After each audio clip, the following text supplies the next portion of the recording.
So Joe Pesci said one day, he said, "Morty, they think your movies are funny in prison."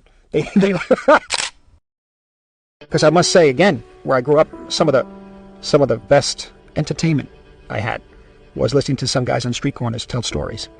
The oral tradition, and self-deprecating, funny, and some of the toughest people I've ever seen do this too.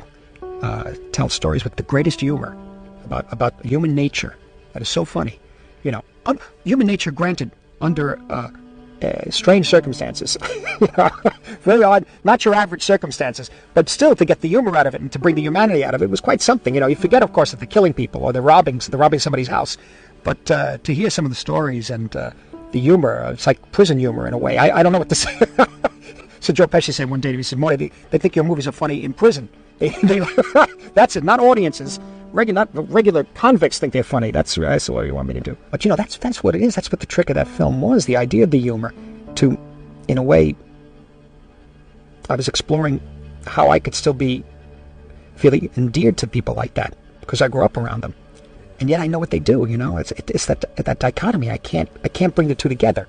You know, granted, in the film, at a certain point, the minute they kill Billy Batts, Frank Vincent, it's downhill, almost like a documentary attitude towards it. I wanted to show you the star of the movie is a way of life, not a character.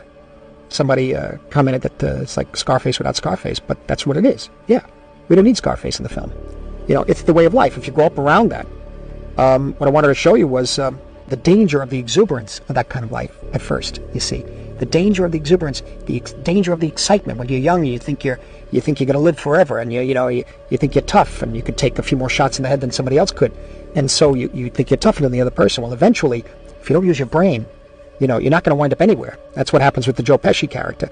And I think the danger of the excitement of that lifestyle is what I grew up around, and I saw a lot of people disappear because of that.